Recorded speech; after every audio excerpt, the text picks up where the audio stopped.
Programang ito ay rated SPG. Striktong patnubay at gabay ng magulang ang kailangan. Maaaring may masiselang tema, lengguwahe, karahasan, sexual, horror o droga na hindi angkop sa mga bata. Ikaw ang aking lahat sa gabing marinig. Ikaw ang Tuluyan na kayang hindi makausap ni Giselle ang anak niyo si Justin sa huling pagkakataon? Dahil babalik na ito ng US. Magandang araw at eto na nga tayo sa ating pinakaabangan tagpo sa abot kamay na pangarap. Welcome to my channel. Please don't forget to like, comment, and click the bell button para lagi kayong updated sa aking mga videos. Samantala, napag-alaman ni Annalyn kay Ingrid na benefactor ang lolo Pepe niya sa Dream House Pilipinas, isang shelter para sa mga batang inabundo na ng mga magulang, mga batang walang magulang at saka mga batang inabuso, at isa ang lolo Pepe niya sa pinakamalaking benefactor nito. Inabot ni Ingrid ang isang card na gawa mula sa mga bata. Ikinatuwa naman ito ni Annalyn dahil hindi niya alam na may ganitong ginagawa pala ang lolo niya. Sabi ni Ingrid na gusto sana ng mga bata na bisitahin ang lolo Pepe niya. Kaya lang ay hindi pwede kaya card na lang ang ibinigay nila mula sa mga batang nagmamahal kay Don Pepe kasi namimiss na nila ito. At nabanggit din ni Ingrid na tuwing sasapit ang Pasko ay ang lolo Pepe niya ang Santa Claus nila. Nagpa-party pa ito at namimigay ng mga regalo. Nabanggit din ni Ingrid na sumasayaw ang lolo Pepe niya kaya mas lalong hindi makapaniwala si Annalyn sa mga kwento ni Ingrid. Kaya nga lang, dahil sa nangyari sa lolo niya ay hindi na nila ito makikita at makakasama pa. Sabi ni Ingrid na sigurado siya na namimiss na siya ng mga bata ni Sir Pepe, kaya wala silang Santa Claus ngayon. Wala na magsasabi sa kanila na kahit ano pa ang pinagdadaanan nila ay pwede silang mangarap sa Dream House, kaya sana gumaling na ang lolo mo. Pinagdadasal siya ng mga bata. Napaiyak naman si Annalyn sa sinabi ni Ingrid at tinanong niya ito kung gusto niya makita ang lolo niya. Natuwa naman si Ingrid na makita niya si Don Pepe.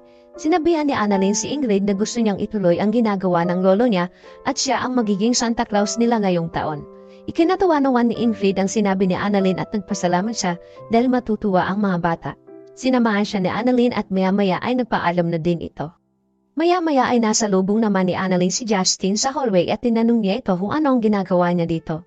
Sabi ni Justin na dadalawin sana niya ang kanyang lolo. Naitanong ni Justin na wala naman siguro dyan Sabi ni Annalyn, wala dito si Tita Giselle. Pinag-uusapan ni Annalyn si Justin kung pwede niya itong makausap. Pero tumanggi ito dahil ayaw niyang pag-usapan si Giselle.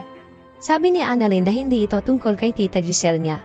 Nabanggit ni Annalyn kay Justin na may tinutulungan ang lolo niya na shelter tuwing Pasko at namimigay siya ng regalo. At hindi niya magagawa ito ngayong taon kaya siya na lang ang papatuloy ng ginagawa niya. Tinanong ni Annalyn si Justin kung gusto niyang tumulong. Sabi naman ni Justin na bakit hindi ka kay Zoe magpatulong. Sabi naman ni Annalyn na nasa bakasyon si Zoe kasama ang mami niya. Kaya pinakiusapan ni Annalyn si Justin para na lang sa lolo nila. Pero tinanggihan ito ni Justin at sinabihan niya si Annalyn na sorry Doc Annalyn, hindi kita matutulungan. At umalis na si Justin, naiwan naman si Annalyn na malungkot dahil sa pagtanggi nito sa kanya.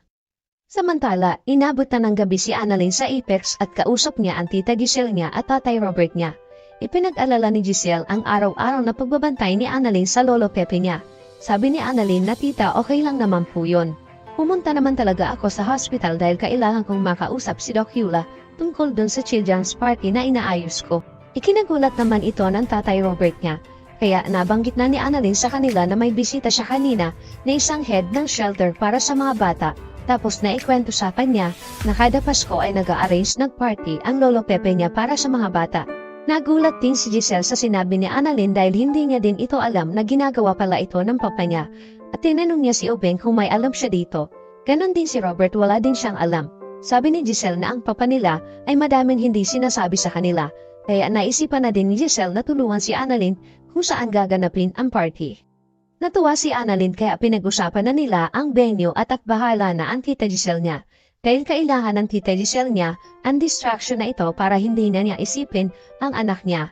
Dahil hindi niya na alam kung saan niya hahagilapin ang anak niya. Mahirap hanapin ang isang taong ayaw magpakita, kaysa ibaon ko ang sarili ko sa kalungkutan, edi gagawa na lang ako ng kabutihan. Nangako naman si Robert kay Giselle na ate huwag kang mag-alala, gagawa ko ng paraan para makausap ko si Justin. At nagpasalamat naman si Giselle kay Obeng. Kaya tinanong na ni Giselle si Annalyn na planuhin na nila ang party at kung ano pa ang kulang. Masayang pinag-uusapan ni Annalyn at Giselle ang gagawin nila at nagpaalam na sila kay Robert. Sa kabilang banda naman ay nagkita-kita ang magkakaibigan dahil may magandang ibabalita si Nurse Karen at Nurse Ivan sa kanila. Tuwan-tuwa ang dalawa dahil babalik na sila ng Apex at pinababalik na sila ni Ma'am Giselle.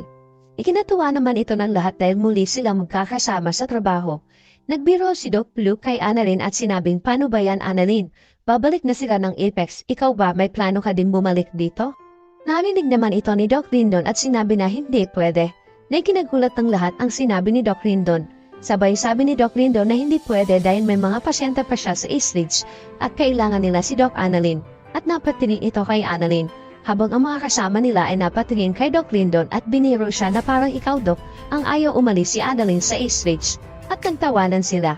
Sabi naman ni Annalyn na hindi pwede dahil hindi ko pwedeng iwan si nanay at yung mga pasyente ko sa East Ridge. Samantala, sinubukang kausapin ni Robert si Justin para sana mapagbigyan naman lang ang ate Giselle niya na kausapin siya kahit man lang isang beses. Pero nagmamatigas pa din si Justin kay Giselle at wala siyang balak kausapin ng kanyang ina.